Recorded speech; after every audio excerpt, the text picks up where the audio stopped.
О чем хочу спросить. Сейчас на постсоветском пространстве мы часто фиксируем попытки наших западных, условно, друзей к оранжевым революциям, к цветным революциям, как это называется. Как вы считаете, вот у оппозиции в Абхазии есть какие-то такие предпосылки того, что она может сотрудничать с какими-то западными странами? Вы знаете, абхазская оппозиция, она разнородна. Есть люди, которые умеют оппонировать, делают это профессионально и качественно, и при этом действуют в рамках существующих законов.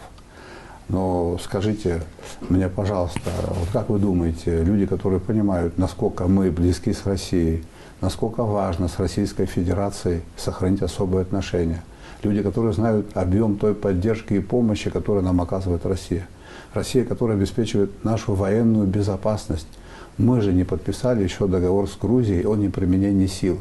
Говоря другим языком, мы находимся в состоянии войны с Грузией. Все эти факторы, они очевидно и известны этим людям. И при этом эти люди бьют по нашим взаимоотношениям. Кто эти люди, как вы думаете? Чем они руководствуются? Они принадлежат сами себе или они принадлежат другим силам? У меня тоже такой вопрос.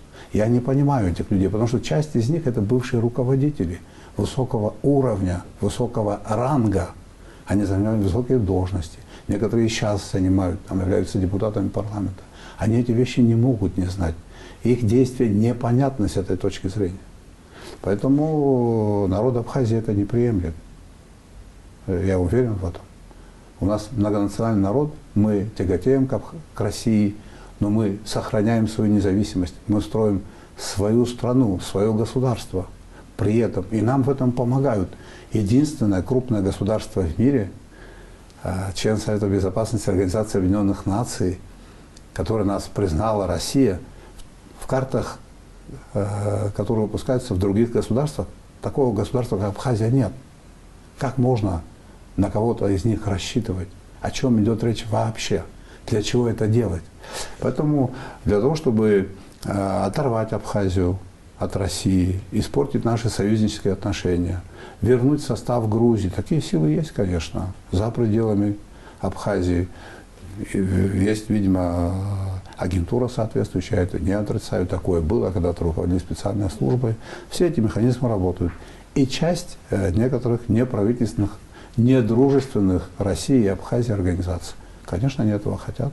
Конечно, они будут работать и действовать в порядке, которые нас не будут устраивать. А вспомните 2008 год, когда Россия все-таки пошла на факт признания независимости Абхазии и Южной Осетии.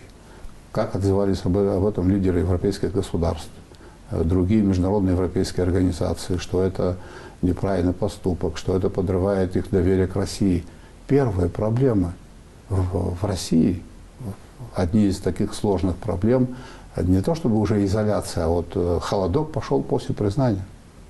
Вот это вот первый такой звоночек был, когда европейцы, значит, начали реагировать, и американцы остро на то, что делает Россия.